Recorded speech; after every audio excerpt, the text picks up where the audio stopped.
Hello heroes, Vijayawada 30 days auto innings అయిపోయి 20 days అవుతుంది. అయినా ఏంటి వీడు ఫైనల్ వీడియో చేయలేదు అనుకుంటున్నారా? సో ఏంటంటే మన 200-300 ఫాలోవర్స్ ఎవరో ఒక్కళ్ళన్నా కామెంట్ చేస్తారేమో అని నేను రోజులు అయితే ఆగాను. అండ్ దానితో ఏంటంటే నెక్స్ట్ దేని మీద వీడియోస్ చేయాలి అని టాపిక్ కోసం అయితే ఆగాను. సో ఫైనల్లీ మన అయితే వీడియో అయితే వచ్చేసింది. సో ఫిబ్రవరి మంత్లో మొత్తం మనం ఎంత అరేంజ్ చేసాము. సో నాకైతే ర్యాపిడో ఒకటే ఉంది. ఈ ర్యాపిడోలో మొత్తం నేను ఎన్ని రోజులు ఆన్ డ్యూటీలో ఉన్నానంటే 21 days అయితే ఆన్ డ్యూటీ అయితే పెట్టాము. 7 days అయితే అసలు రాలేదు. అందులో చెప్పే కదా మీకు 4 days అయితే నా వెహికల్ ఇష్యూ ఉంది. అండ్ మిగిలిన 3 days అయితే సో నేనైతే రాలేదు అసలు. అండ్ ఆ 21 daysలో కూడా 1 day అయితే 0 earnings, ఒక రైడ్ కూడా పడలేదని ఇంటికి వెళ్ళిపోయానని చెప్పే కదా. సో మొత్తం మన 20 days ఎర్నింగ్స్లో మొత్తం మనం ఎర్న్ చేసింది అయితే 17,913 రూపీస్. మొత్తం మనం వేసిన రైడ్స్ వచ్చేసి 175 రైడ్స్ అయితే వేసాము. అండ్ ఇందులో మన ప్రాఫిట్ వచ్చేసి 14,440 రూపాయలు మన ప్రాఫిట్.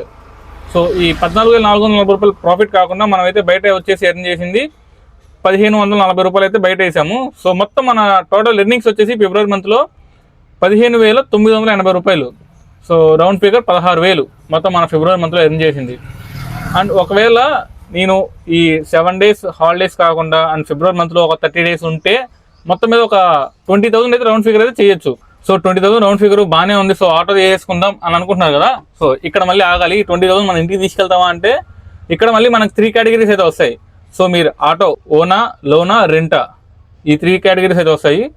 సో ఫస్ట్ ఓన్ అయితే చాలా తక్కువ మంది ఉంటారు నాకు తెలిసి కొత్తగా తీసుకుందాం అనుకునే వాళ్ళు.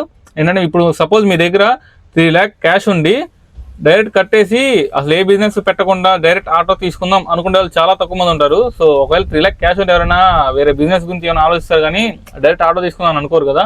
సో రెంట్కి వచ్చేస్తే 26 daysకి రెంట్ వేసుకుందాము. మామూలుగా అయితే 350 ఉంది, మనం 300 వేసుకుందాము. అలా వేసుకున్న 7,800 అయింది. సో అది ఒక 12,000 అనుకోండి, లోన్ అయినా రెంట్ అయినా. సో ఫైనల్లీ మనకైతే ఒక 12,000 to 13,000 అయితే మనకు మిగిలిద్ది. సో ఈ 12,000 to 13,000 కోసం మీరు ఆటో తీసుకుంటారంటే బెక్క వెళ్ళండి గుడ్. మళ్ళీ ఇందులో ఏం హెడ్ఏక్స్ ఉంటాయి మళ్ళీ మీకు చెప్తాను. ఎవ్రీ ఇయర్ ఇన్సూరెన్స్ రెన్యువల్ చేయించుకోవాలి, 2 years ఒకసారి ఫిట్నెస్ చేయించుకోవాలి, 3 years ఒకసారి గ్యాస్ సిలిండర్ క్లీన్ చేయించుకోవాలి, 5 years ఒకసారి పర్మిట్ రెన్యువల్ చేయించుకోవాలి. సో ఎవ్రీ ఇయర్ ఏదో ఒకటి ఉంటానే ఉంటుంది. వీటికి కూడా అన్నిటికీ ఓకే అనుకుంటే సో హ్యాపీగా ఆటో వేసుకోవచ్చు.